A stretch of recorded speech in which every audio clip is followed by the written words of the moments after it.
Hello, everybody. I'm Howie Hawkins. I was the Green Party candidate for president in 2020. And this podcast, Green Socialist Notes, is about educating and organizing around the eco-socialist program that Angela Walker and I ran on. And let's start with this war and a little bit about the politics of the anti-war movement. There are demonstrations this weekend that were called by Code Pink in the U.S., Stop the War Coalition, and the Campaign for Nuclear Disarmament in the United Kingdom, and the No to NATO network, which is international. And their slogans are Stop the War in Ukraine, Russian troops out, No to NATO expansion.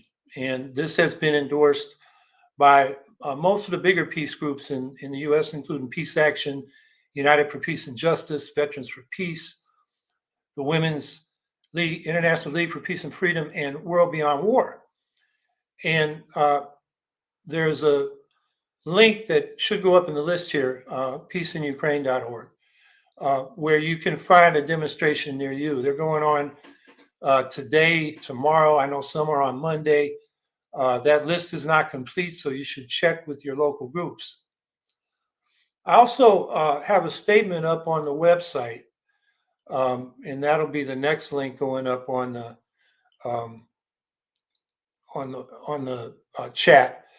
And I've had some mysterious difficulties getting this message out. I put versions of it out to the state and national Green Party lists, and they didn't go through. And even I sent it to Chris Blankenhorn, who sends things out to our Hawkins campaign list, and he didn't get it. I finally had to put it in Google Docs and do it indirectly. And I don't know what that's about, but it's concerning. But in those messages, and you can read the link when you get a chance, I've argued that the demonstrations this weekend are much better in terms of their political message than the ones that were called last week by the so-called United Anti-War Coalition. Their slogan was Stop the NATO War on Russia. And the public hears that and they say, what are you talking about? Russia's bombing Ukraine. And you wonder if they're serious about building a mass anti-war movement with that slogan. And they doubled down on it this weekend. Some of them, like the International Action Center, are going to the demonstration that, was called by Code Pink in New York City. It's going on right now, just starting. And their slogan is, stop the U.S. war or NATO war on Russia. And the second part of the Code Pink slogan, Russian troops out, then no to NATO expansion is something we need to talk about. But we're not even going to get to that second part unless we say the first part.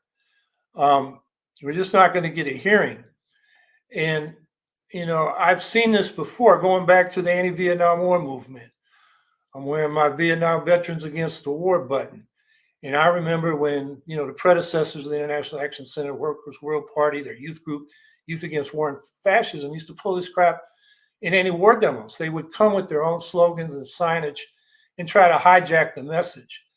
And so that's something I think people got to be aware of. We call them tankies. This is the group that supported the Russians going in with tanks to suppress the workers' revolt in Hungary in 1956, the Prague Spring in Czechoslovakia in 1968. You'll hear the word campus. They're really cold warriors who are taking, in this case, the Russian side. And that's not going to build a mass anti-war movement. It's not going to end this war. We need to be independent of both U.S. and Russian imperialism and against imperialism by any power. We're already in a multipolar world. A lot of these people say, well, we got to attack the U.S. dominance. Yes, U.S. imperialism is the biggest imperialist power, but now we have inter-imperialist rivalries between capitalist powers and other smaller imperialist powers. Russia, China, Turkey, Israel, Iran have all done imperialist grabs of land or interventions in other countries. And I could go into a long list of what those are, but that's what's going on. And so instead of playing geopolitics by aligning ourselves with one or another of these imperialist powers, we should be engaged in socialist internationalism, supporting the working and oppressed people in every country that are seeking peace, democracy, justice, and ecological sanity, whoever that government is. So in that message, which I hope you'll look at, I give links to Ukrainian and Russian socialist groups that are working against the war, against fascist forces in their countries, and also to solidarity groups that are working with these Russians and Ukrainians. It's really important that they hear from us, and social media will get to them, particularly those Russian anti-war activists who 8,000 of them is the last I've heard, who have gone out there and they get snatched as soon as they show up and put in jail. And they need to know the Western left is with them, because if we're not with them, it makes, like State Department, National Endowment for Democracy, CIA, their efforts to co-opt these people to their cause stronger. And that's not going to help them either. So that's what I suggest with regard to the Russian troops out demand, along with supporting the demand of the socialists of what's called the social movement in Ukraine, who want foreign debt canceled for Ukraine. It's 125 billion. Most of it is IMF debt. The U.S. has a lot of influence there. We could get that debt lifted so they can use that money for medical and housing and refugee services, and when the war ends, reconstruction. We shouldn't be extracting debt payments from a country under fire that we're supposedly in solidarity with. So now when we get to the stop NATO expansion demand, it was really criminal for Biden and Blinken and them to just dismiss out of hand Russia's security concerns that they raised about NATO expansion.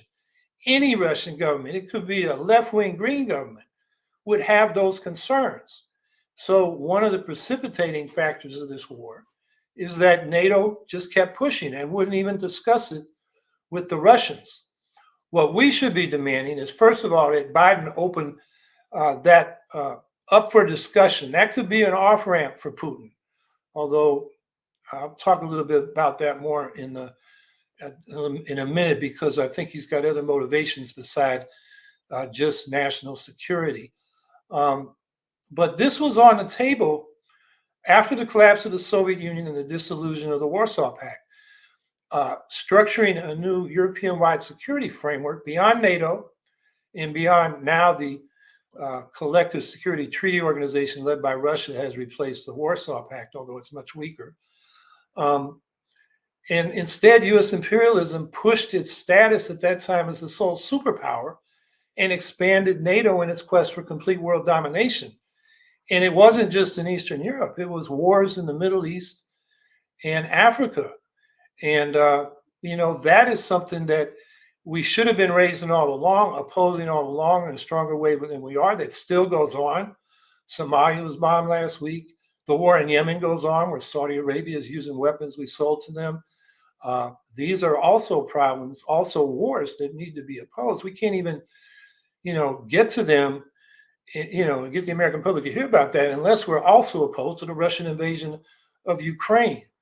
Now, I said that geopolitical security may not be Putin's major motivation because he's long denied that the Ukrainians even have a nationality and the right to statehood since the Bush administration. And he's really pushed that in the last year. You can go on the Kremlin website and read this 7,000-word essay on the historical unity of Russians and Ukrainians, where he says there is no Ukrainian nationality. And then his speech Monday before the invasion, he blamed it on Lenin and the Bolsheviks' support for the right of nations to self-determination. He's really a revanchist, great Russian chauvinist who wants to restore the old Russian Empire. He's a reactionary rooted in the conservative, authoritarian social conservatism of the Russian Orthodox Church. It's no accident that Putin has been a star and has supported fascists in Europe like Marine Le Pen. He's seen as a leader of white Christian nationalism. It's no accident that last weekend, the fascist white supremacists at the America First Political Action Conference, which went on at the same time as the Conservative Political Action Conference, because they didn't think it was right-wing enough, they chanted Putin, Putin, Putin after their leader, Nick Fuentes, said calling Putin Hitler was not a bad thing. and these fascists started chanting Putin, Putin, Putin. This is a few days after the invasion started. So that's just to say Putin is a dangerous right winger. But we should demand that the U.S. address Russia's legitimate security concerns about NATO expansion. I'm just concerned it may be too late, because Putin may be committed to taking over Ukraine for his imperial motivations over his geopolitical concerns. But our no to NATO expansion demand and having the U.S. actually engage in that does offer Putin an off-ramp. And we should hope he will take it at some point. And this could go on for a long time if the Ukrainian insurgency, after they, get crushed, their cities are smashed like Grozny and Aleppo, which has been the Russian pattern. Putin may be looking for an outlet or off-ramp from a quagmire. But I have to say, I've been engaged in anti-war stuff since the anti-Vietnam War movement, and I've never been so scared. When the U.S. and Soviet leaders engaged in their proxy wars from Afghanistan to Angola and Vietnam, neither leaders of the U.S. or Soviets ever threatened to use nuclear weapons, and Putin has several times in the last couple of weeks. Now, I think we got to assume that he doesn't want to destroy himself and Russia in a nuclear war.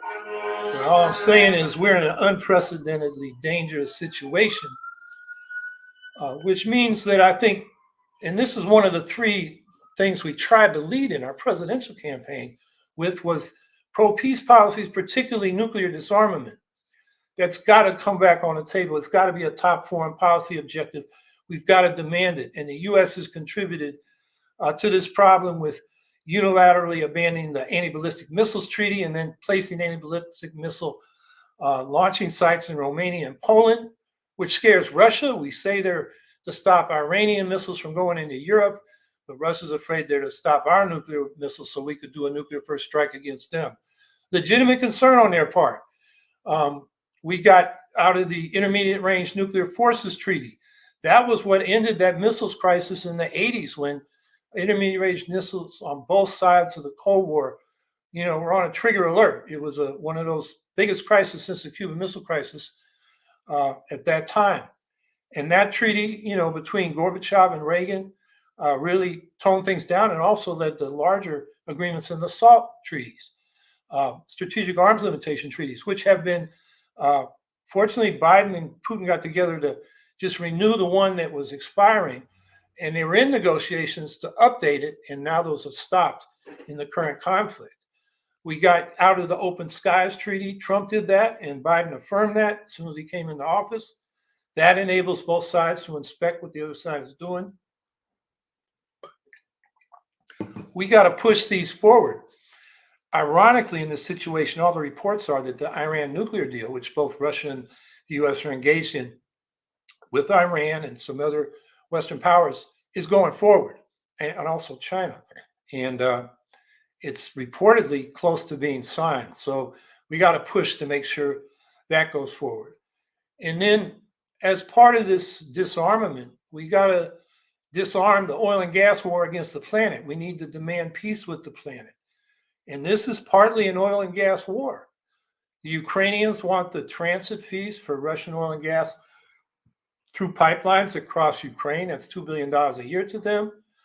The Russians want to bypass that with the Nord Stream 2 pipeline that's basically completed, but now has been stopped. And of course, with Russian oil stopped, the U.S. oil and gas interests are licking their chops to sell that oil and gas to Europe that was coming from Russia and would now come from us. This is insane when we should be getting off oil and gas. So we need to renew our demands for a global eco-socialist Green New Deal, partly now to get Russia or Europe off of Russian oil and gas. That finances their war machine, their imperialism, and to offer, as part of this, help to Russia and Ukraine to develop their enormous wind resources, and in Ukraine also solar resources. That's what they could export to Europe as well as use to develop their own economies. So peace with the planet means international climate negotiations. And this can be done rapidly, like the World War II mobilization we talked about when the US government took over a quarter of the manufacturing capacity of the country, turned industry on a dime into what FDR called the arsenal of democracy to arm the Allies against the fascists. They did that in a year or two. We can do the same thing. Bill McKibben had a nice little article, Heat Pumps for Peace and Freedom, about how Biden could invoke the Defense Production Act to begin that. We can also do it with wind and solar and deny Russian imperialism its revenues, but also offer them renewable energy development for peace with the planet, as well as peace among humanity. So we're in a tough situation. Wars kill progressive reform movements. The progressive era was killed by World War I. The New Deal was killed by World War II. The Great Society's war on poverty was killed by the US war in Vietnam. And now we're in a situation where the climate justice movement could be killed in the Ukraine war. So I hope everybody goes out this weekend, but as Greens, we got to understand that episodic demonstrations are not enough. We need to challenge the two parties of war, Wall Street, and fossil fuel capitalism, because without us running candidates, the Democrats are now competing for the votes for people that want peace and justice and ecology. The Democrats are going to take those voters for granted because they're sure as hell not going to the Republicans. So we've got to run our own candidates to get these issues even raised at this point. Because if you look at the Democratic campaigns, they're becoming more militaristic as well as domestic law and order oriented. Build Back Better, except for the most progressive candidates, is just not on their agenda. So we need the Green Party more than ever, and we have to keep fighting. So speaking of climate, here's an example. The International Panel on Climate Change's sixth assessment report, the second installment, was released last Sunday. And that was approved by 195 member governments of the International Panel on Climate Change. They've been discussing it virtually for 2 weeks to finalize the wording. It's an alarming report. I mean, because all these countries have to approve these reports, they tend to be more conservative in their predictions and their recommendations than the scientists really want to do. And we had another effort at that in the last 2 weeks by the US and other rich countries, which tried to water down or eliminate reference to climate reparations for loss and damage already suffered, particularly by the global south, and for climate finance to help these countries adapt and develop their own renewable energy systems. And the US and these other rich countries and the big petrostates just tried to eliminate that language. Fortunately, they were not successful this time. So that is in the report. But the bottom line of this report is that half of the world's population, they say 3.3 to 3.6 billion people, and by their statistical assessment with high confidence, are living in highly climate vulnerable countries and are facing increasing destruction of their agriculture, which means famine and refugee flight from inhospitable environments. That's what we're facing in the next couple of decades. Meanwhile, you recall the International Panel on Climate Change 1.5 degree report back in 2018. It's almost 3 years ago now. It was at the end of 2018. It said the world had to cut global emissions by 50% by 2030 and zero by 2050 if we were to have a 2/3 chance of meeting that 1.5 degree threshold. I don't like 2/3 odds, but that's what they came up with. And what's happened? After the COVID lockdown, global emissions are up 5% last year, 2021. US emissions are up 6%. I mean, we're going the wrong way. And the US has no plan to cut emissions by 50% by 2030 and 100% by 2050, despite what Biden just says, because, and I put this out in a 9,500 word essay where I took apart the full Build Back Better. What was the American Jobs Plan that Biden put out last April? There's no way he could get to 50% by 2030 with that. And of course, it was much watered down before it was killed in the Senate. Which is to say, Greens, we got to be pushing this global eco-socialist Green New Deal as we fight to end this new war. And peace with the planet has to be a central part of fighting for peace among humanity. And then I'll just have one more comment and then I'll take questions and answers. The Biden administration and Democratic governors have just joined the Republicans in declaring the COVID pandemic over. They've grossly relaxed the public health standards. They think they're done with COVID, but COVID is not done with us. It's still causing unacceptable rates of infections, hospitalizations, and deaths every day, even though Omicron is retracting. We know that new variants are likely to evolve, and fastest among the unvaccinated masses of the poor countries of the world. And so we don't know when the next wave is going to come. And it's just not going to not come because the politicians say we're over with it. And then the Federal Center for Disease Control just rolled back a bunch of safety guidelines. Under the new guidelines for indoor masking, anything up to 200 cases per 100,000 will still be considered a quote unquote low level of transmission. That's 20 times higher than the previous standard. Why? And then they have a medium standard. And instead of advising people how to respond to that, they say, go talk to your doctor. This is in a healthcare system that's privatized, where many people don't have a doctor, where many people are uninsured. And even those with insurance, it's so crappy, they're afraid to go to the doctor because of high copays. This is just not good public health advice. This is all about business interests, wanting their workers and consumers to come back, even if it's going to kill them. And so I want to put in the link a link to a petition from the National Nurses United Union, which is making demands on the CDC and the Biden administration to have a permanent, instead of the temporary standard that was ended from OSHA, that requires employers to protect healthcare workers against COVID-19 with common sense public health measures like social distancing, masking, and so forth. They want a restoration of the previous masking standards. Why lift the standards? If the previous standards were to deal with COVID, why say it has to be 20 times worse before you deal with it?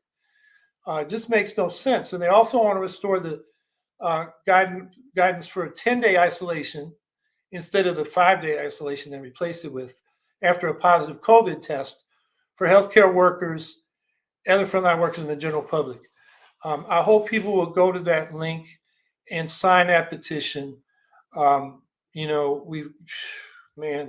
healthcare system is screwed up. We have many more deaths per capita than comparable wealthy countries around the world, and we are just retreating from a serious response to COVID. And then finally, we need to vaccinate the world. We're not safe till everybody's safe. And these new COVID variants that can evolve among the unvaccinated faster. To vaccinate the world, public citizen estimated a year ago, it would take $25 billion. That's 1/3 of 1% of the military budget approved for next year. I mean, I can't think of anything more effective in defending our national security than vaccinating the world. And Biden has the power right now in his hands to lift the vaccine patents. He has the Defense Production Act. He has 2 provisions in patent law where he can lift the patents for national emergencies. And there's a proposal before the WTO to lift the vaccine patents that the U.S. Biden says he supports, but then we know from behind the scenes they're not. So we need to demand the patents be lifted, the world be vaccinated, and then we got to go back to what we campaigned on during the campaign. Medicare for all. And what we advocated was not just socialized insurance, but a fully socialized community-controlled national health service, where the medical system is under the control of locally elected community boards that federate at the state and national level for coordination, and the hospitals and clinics and are publicly owned, accountable to the public, and the doctors, nurses, and other healthcare workers are public employees, not working for for-profit organizations. So everything we were talking about in that campaign has become more relevant than ever. So I look forward to your questions and your comments. Kenneth O'Connor, what do we know about the anti-war movement within Russia? Not just the people on the streets, but within the Duma. How likely are they to get Putin to reverse course? Okay. That's an important question. All we really know is that the reporting of people still reporting out of Russia is that 8,000 have so far been arrested for doing anti-war demonstrations on the street. Demonstrations are illegal now. What was it? 2 years ago, Putin cracked down after Navalny had those big demonstrations. The only way you can get on the street is if a member of the Duma sponsors a public meeting. And after a number of left-wing independent socialists who ran on the Communist Party line with the help of the left-wing dissidents in the Communist Party in Russia, had their elections stolen from them. They had a big street demonstration in front of the Duma that was sponsored by one of these left-wing communists. A few weeks later, he was caught with an elk illegally hunted in the back of his trunk of his car. We don't know if that was a setup, but he's gone. The left wing of the Communist Party has been suppressed. They were the ones that were sponsoring candidates, for example, members of the Russian Socialist movement, which is an eco-socialist party that's been trying to organize in Russia. So within the Duma, it seems, Putin has cracked down, and the old line Stalinist that is the head of the Communist Party, who's been very tight with Putin, they agree on, the ultranationalism and the and conservatism, social conservatism, anti-gay, anti-feminist stuff, climate denial. About the only thing the communists push Putin on is things like pension and social services. But there's no anti-war expression within the Duma that I'm aware of. Although, actually, now that I think about it, there are two communists who have made statements saying they're not with this. That was recently. But I don't think it's not going to come from the Duma. How likely are they going to get Putin to reverse course? I think it's these people going out in the street and protesting and filling the jails. It's people resisting in quiet ways and spreading the word. And we do know that some of the oligarchs who are dependent on Putin, or he's dependent on them, it's hard to know, are very unhappy with this war. We've seen expressions of that. Even Oleg Dolopeska, I think I got his name right. Olga, sorry, my Russian names are not good, but Deripaska, very close to Putin, has expressed dissent. We know that publicly. That owner of the football team or soccer team in Britain is expressing his dissent. Hopefully they'll have influence.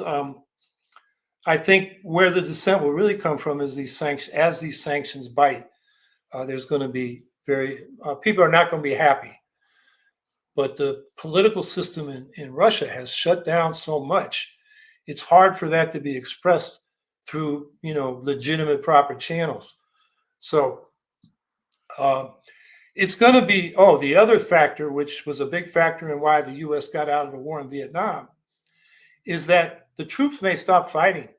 I mean, we get a lot of reports from captured Russian troops, which there seem to be enough of them from different parts of Ukraine that it seems a common theme that they didn't know they were going they were on military exercises, and suddenly they're pointed toward Ukraine to invade.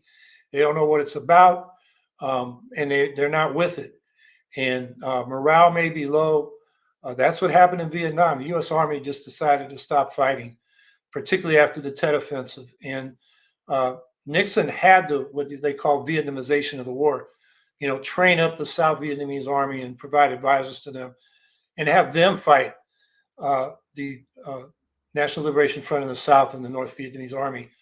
And they weren't good fighters, and they ended up losing in the end.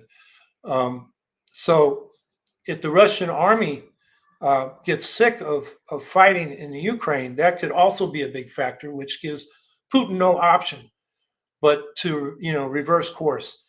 And if the U.S. gave him an off ramp, like let's talk about a new security framework, that would make it easier for Putin. So it's going to be like the anti-Vietnam War movement. It's got to be the troops resisting.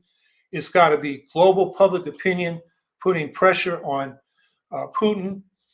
And we got to support the resistance, the anti-war movement within Russia, which had a big impact in this country. It's going to be harder to do that in Russia. And then, of course, the fighting by the Vietnamese resistance, in this case, the Ukraine resistance, that all came together to finally end the Vietnam War. I just think there's one other factor here, and that's Xi Jinping in China. China is not about changing borders by force. I mean, they engage in economic imperialism. You could call their treatment of the Uyghurs in the West and the Tibetans as a form of settler colonialism, but that's within China's historical boundaries, at least during many Chinese empires. Hong Kong and Taiwan have been recognized by the West as part of China, even if they're supposed to have different political systems. That just got crushed in Hong Kong. I don't think Xi Jinping is going to invade Taiwan to forcibly incorporate it. I think Chinese have a much longer game. So what I'm saying is I think Xi may be very upset with Putin, and he can diplomatically, I think, play a role here. And I hope, U.S. diplomats are talking to him about what role he might play, because Russia depends a lot on China. They've, tried to build a closer alliance in their competition with U.S. imperialism. But from what I understand about China, Xi Jinping cannot be happy, and the Chinese leadership be happy with this aggressive war across the border to try to incorporate another country into Russia. So that's the best I can tell you. I think what we got to focus on is solidarity with the anti-war movement in Russia, solidarity with the people in Ukraine. And I mean, communication statements, get involved with some of these groups that I linked to in the statement that's on the website, and do what you can to directly support those people. It really makes a difference to know that, people around the world are supporting what you're doing. If you think you're totally isolated, it can be discouraging.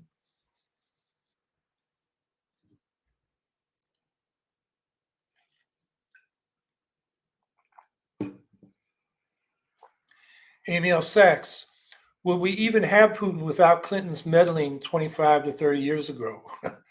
Sigh, yeah. While that progressive Dems bash Greens for the shit they themselves are responsible for, and that the people eat it up. Yeah, excuse me. Yeah, Clinton sent over, who's that guy? He's on Fox News now. He was one of Clinton's advisors, and did a lot of polling for him. And I'm blanking on his name, but he and a Republican, this guy was a Democrat at the time, campaign managers basically went over there and helped Yeltsin win what was probably a rigged election in 1996. And then, of course, Yeltsin was the guy that appointed Putin to take his place. So, yeah, and the Clintons did help bring us Putin, that's for sure. And that was when the Clintons, Bill Clinton was pushing the expansion of NATO instead of working out a European-wide security framework that included Russia. And that was just the hubris of that time, thinking we're the sole superpower. As his Secretary of State, Madeleine Albright, said, we're the indispensable nation. She dismissed the deaths of 500,000 Iraqi children due to the no-fly zones and embargo we put on Iraq during the 90s. We bombed the hell out of them whenever we thought they were getting out of line. I mean, the war in Iraq didn't start with Bush. It started with Bush 1, and then Clinton continued it. So the Clintons have a lot of answer for. And yeah, progressive Dems bash Greens. I'll give the progressive Dems, if you're thinking of Sanders and AOC and Rashida Tlaib and Ilhan Omar pass on that because they aren't bashing the Greens for this issue. It's mostly the lesser evil argument when it comes to the presidential election. But yeah, there are a lot of Democrats, and you're right. Progressive Democrats consider themselves progressive are always, bringing up, they say Jill Stein was a Russian asset like Hillary Clinton did with no evidence. And in fact, the Senate Intelligence Committee, in their very detailed, damn that phone, that landline. It's going to ring for a minute. I'm sorry.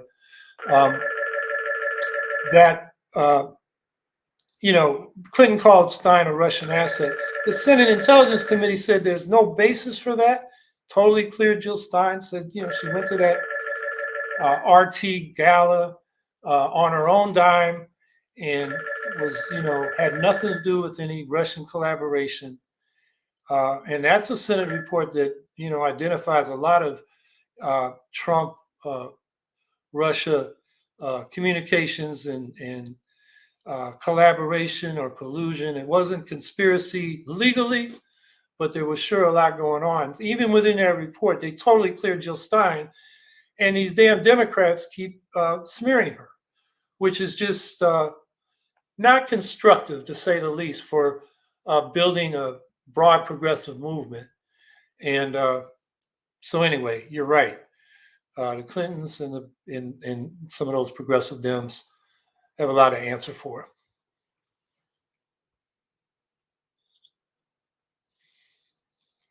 Rob D. Rich, have you read Lenin's writings, War and Revolution, Socialism and War, and Defeating One's Government and Imperialism? If so, what are your thoughts, and do they relate to today's temperature on the left? Yeah, Lenin's famous for calling for revolutionary defeatism, which means if you're in an imperialist country, you support the defeat of your own country. If you're in a country that's being attacked by imperialism, he talked about revolutionary defensism. So in the current situation, Russian socialists should be, pushing revolutionary defeatism for Russia. Ukrainians and Ukrainian socialists, revolutionary defensism of their own country. We should be defeating our country's policies to the extent they've been aggressive toward Russia. Although I think we should also be defending Ukraine, not with direct military confrontation, because, a no-fly zone or our troops in there, that would escalate to nuclear war and the end of the world. It's just not on the table, particularly with Putin seeming crazier than Brezhnev or any of those other former Soviet leaders, at least with his saber rattling. So that's off the table, but supporting them by sanctioning Russia economically, I think the sanctions should be aimed at the elites, at the oligarchs, not at the regular people. So you have to look at each sanction. I think the cultural boycotts by, world soccer leagues and that kind of thing are good. That that's one way the Russian people begin to ask what the hell's going on, because a lot of them are hearing nothing but what they hear on state TV. I was listening to a Ukrainian woman who's actually Russian. She's a expatriate in Ukraine, talking to her parents and telling them Russia was bombing the city she's in, and she's afraid. And her parents are saying, no, the Russians aren't bombing Ukraine. It's the Ukrainians bombing themselves. That's how bad the, information environment is in Russia. But when, your soccer teams can't compete, and then people say, why? They're going to find out. And so that helps. Lenin's basic policy was, if you're in an imperialist country, you work for the defeat of your country in a war. And if you're in a country that's attacked by imperialism, you defend that country. And I think that should be our policy today. And what are my thoughts on how do they relate to the temperature on the left? Well, this gets to something I said in the beginning. I mentioned the so-called United Anti-War Coalition and its affiliates. Lead slogan is "Stop the U.S. war on Russia."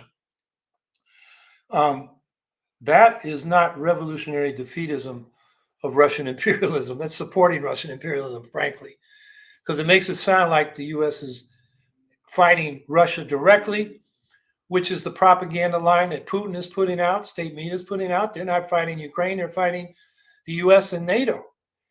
And, that's just not going to build a mass movement. I think the slogans put out by the broader anti-war organizations, Code Pink, Peace Action, United for Peace and Justice, Veterans for Peace, World Without War, Women's Interleague for Peace and Freedom, which are saying Russian troops out, stop NATO expansion. That's the approach we need to take. And that's an approach that's saying, Russian defeatism, defeat or retreat, and also saying, U.S. imperialism needs to be defeated or retreat. I think, you read Lenin in the context of World War I and those policies, and they do have something to say for us today.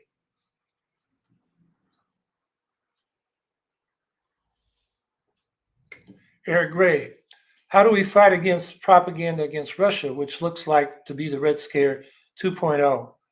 Are you aware about what happened to RT? Yeah, RT is being banned in Europe. Apparently, it's been taken off the air. They took themselves off the air here. So we have to understand there's propaganda going both ways. And RT is definitely propaganda. I've been looking at them and Sputnik, and they're looking at a different world than you will see from Western media or from what you'll hear from inside Ukraine. I've been in touch with people in Russia and Ukraine. They only go on signal because they're afraid of state surveillance, particularly the Russians. And they have a third position. So we need to stay independent of the propaganda on both sides, find out what's really going on, and put out our own independent position, which again, I think the slogans of Russian troops out, stop NATO or no to NATO expansion are the correct slogans at this time.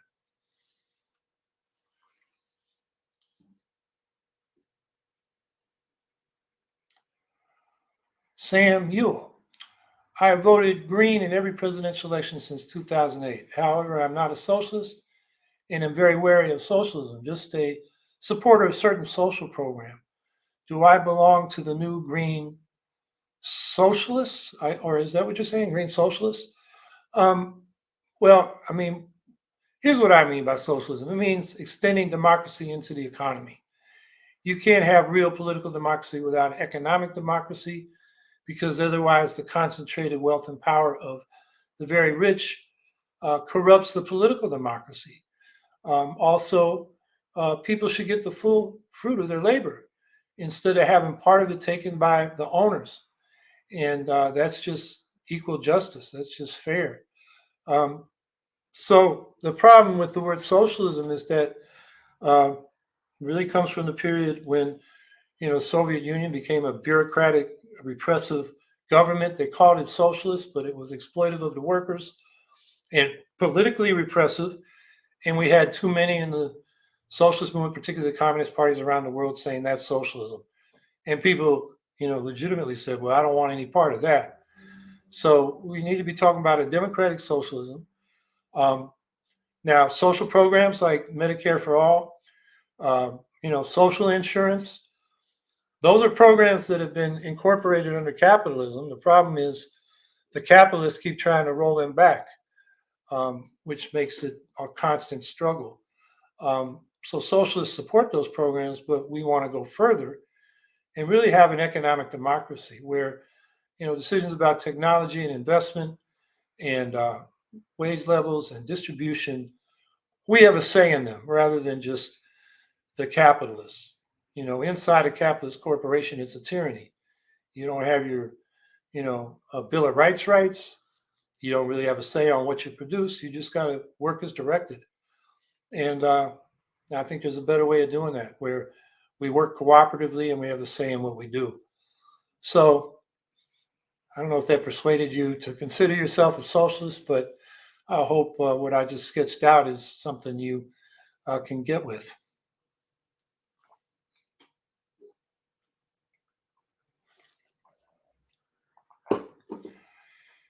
Dayback Allison, this channel did an excellent Socialism 101 stream. I highly recommend checking it out. Yeah, that can be found on greensocialist.net.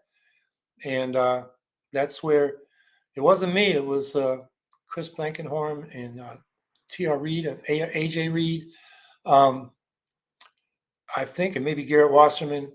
Anyway, some of our younger members put it out, and it's very good. And I think Dayback is right to recommend that you check it out.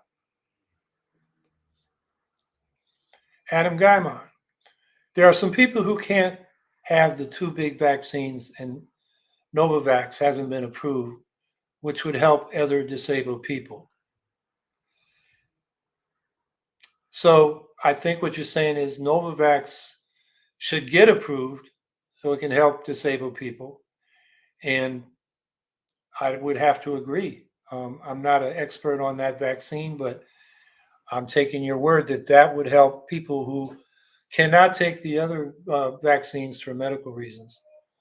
We got to provide the help that people need and not neglect the people who, like with these lifting of the public safety or public health measures, for people that are healthy and vaccinated, it's not such a big deal, but there are people who are immunocompromised for many reasons or have what do they call them? Pre-existing conditions, which make them more vulnerable to a COVID infection. And we just can't change the standards and leave them out. We gotta take care of those folks too. So I hope that answered your question, Adam. Dayback Allison says, wearing a mask is an act of solidarity. Amen. Michael Shin, thoughts on classic socialist rhetoric emphasizing class struggle, workers against bosses, versus all-inclusive rhetoric that leaves the door open for the bosses to hopefully come and join our side. I think it depends on the context. I think you always leave the door open to the bosses. I mean, Engels was a boss. He owned factories, and he subsidized himself and Marx in their writing, the Critique of Capitalism. So it's not where you come from; it's where you're going. And I think the class struggle, workers against bosses. Every time there's a contract negotiation, that's real. But on the other hand, you don't want to demonize anybody. You always want to leave the door open if they're genuinely coming to your side. So I think, how to rhetorically, you mentioned classic socialist rhetoric. Yeah, I think some of it is outdated and not appropriate. Some of it is pretty good. It needs to come back. So those are the kind of discussions you always have, whether you're writing an op-ed or forming slogans for a demonstration. It's a discussion that's inevitable.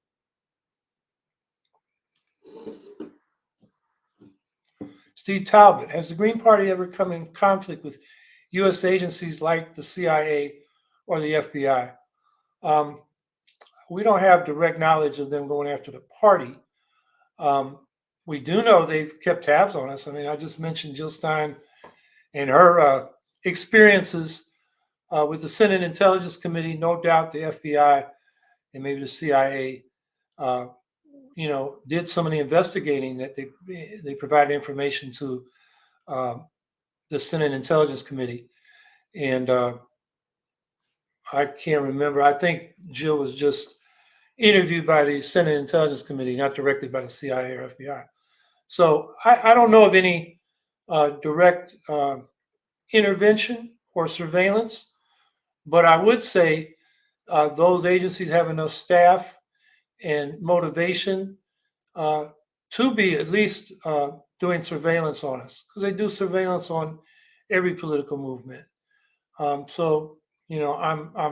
would be surprised if it was not going on. But in terms of COINTELPRO kind of intervention, there's no direct evidence of that. And some people accuse others or say it's going on. I think that's not a good idea. Agent baiting and snitch jacketing is exactly what COINTEL programs do to get movements divided against themselves. So I think, we should deal with people's behavior on its own terms and not assume they're working, as agent provocateurs. Unless we have evidence of that, that's a different story.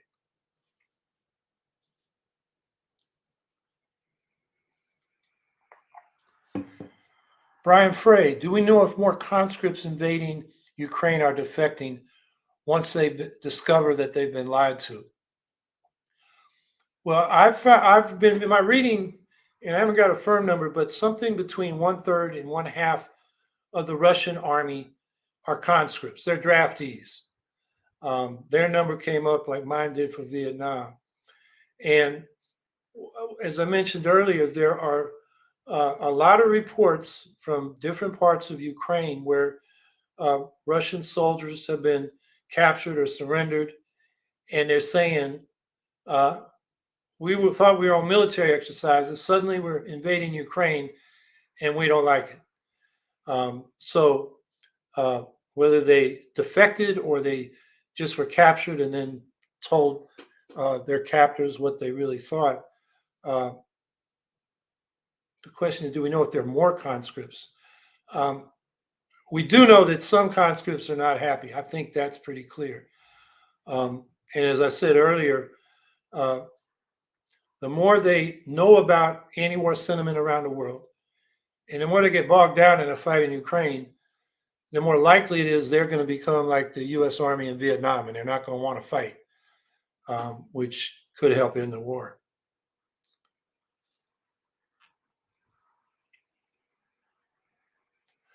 Moon Knight's X53.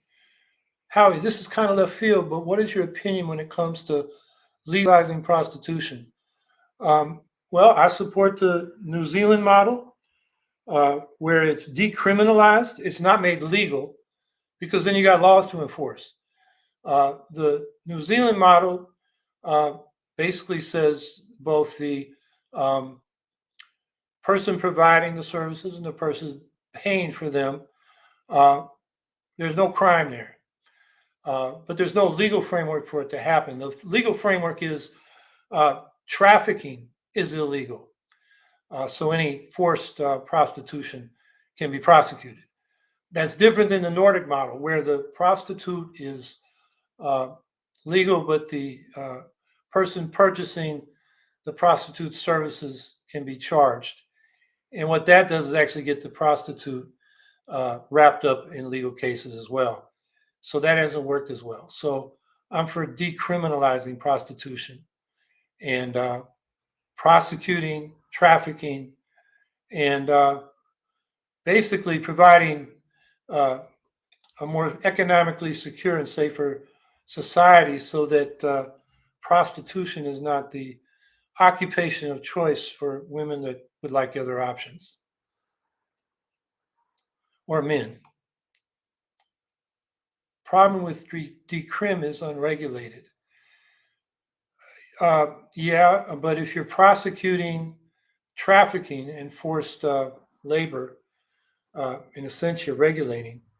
The problem is, if you regulate, then you bring these people into the criminal justice system, and they get all the hassles they get now, where it's illegal. Not all the hassles, but legal hassles and costs. And the New Zealand model seems to work the best, from what I've been able to see. Kenneth O'Connor, any Green candidates for U.S. Congress this year we should know about? Well, top of my list is Matthew Hoh, who's for the Senate in North Carolina. I had him on the podcast a couple of weeks ago. He is a former Marine who did 3 tours of duty in Afghanistan and Iraq, and then was working for the Foreign Service in Afghanistan. And when Obama surged in Afghanistan, he resigned. In a letter that's worth reading, even the Council on Foreign Relations puts it on their essential reading list. So he's been a good anti-war voice for more than a decade now. And he's running, there it is, Matthew Hoh for Senate.org. So he would be at the top of my list. I believe on the National Green Party list is a list of Green candidates for Congress and both the House and Senate and their websites. And I would go there. And but Matthew is the top of my list. I think he's a very strong candidate. He's a very good candidate. Positions on the issue. He delivered the green response to the Biden State of the Union address. You can find that on the National Green Party website. That was very good. It's the best one I've heard any Green do. So he's a great candidate. And so I'll mention him and leave everybody else out so I don't mention some more and offend some others.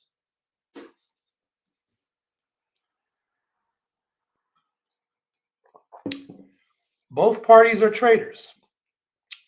With the Democrats failing, do you see more people joining or at least showing more interest in the Green Party? Well, the Green Party has mostly been peopled by disillusioned Democrats over the years.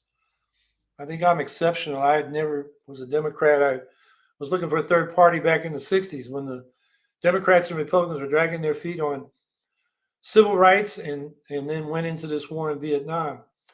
But most Greens are pissed off former Democrats. They find out they're fighting a war or for affordable housing or for Medicare for all or whatever it is. And they find out the Democrats are on the other side. And they finally get disgusted and they look for something else and they come to the Green Party.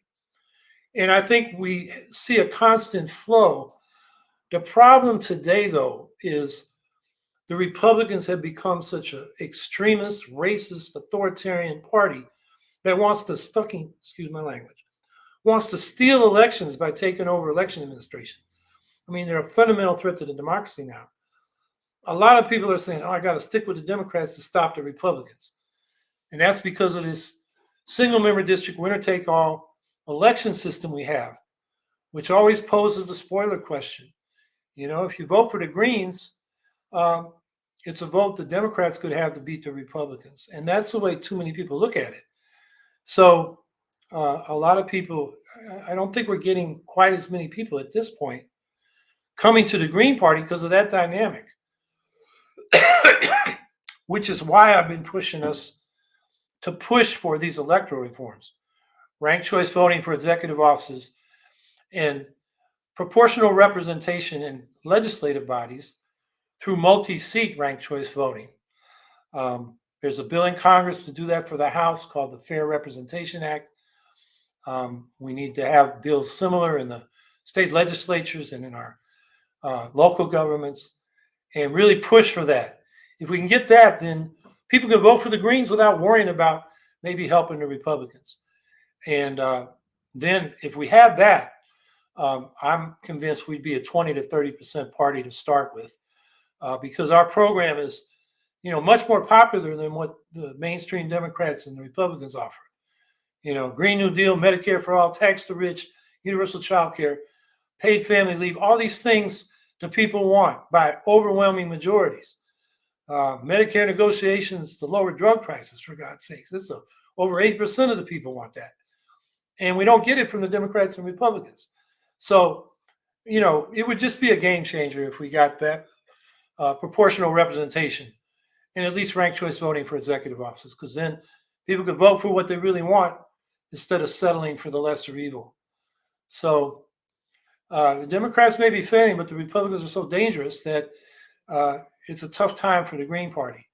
So I think we need to work with others. There are middle of the road people, there are libertarians, even Republicans, as well as Democrats who are open to ranked choice voting. And we've been making more progress in the last 2 years on that around the country than we have in the previous 20 when it really got started after a period in the progressive era when we got it in several cities or, like 20 or 30 cities. So what I'm saying is we got to change the games, the rules of the elections, and then the Greens will be in a position where we can really be an important force. So an hour has passed, and I'll just reiterate, urge people to find anti-war demonstrations under those slogans of stop the war in Iran, Russian troops out, stop NATO expansion. That's what we got to push. We got to keep going as Greens, organize our locals, run effective candidates, raise these issues, push nuclear disarmament, push peace with the planet through a global eco-socialist Green New Deal. These are real solutions to these crises we face. And we're not going to get it from the Democrats and Republicans. So I know people can get discouraged, but as I've said previously here, you're going to feel a lot better if you're fighting the good cause than, sitting at home moping about how difficult things are, because then all you do is mope. And Dayback Allison says, no war but class war. That may be the kind of old rhetoric that Michael Shin was questioning, but I think it's a good slogan for our time, because we can't get on either, get into geopolitics and be with the Russian side or the US side, their imperialisms. We got to be with the working people and the oppressed against these imperialist powers. And international solidarity, that's what's going to do it. So be busy this week, and we'll see you next week. Take care.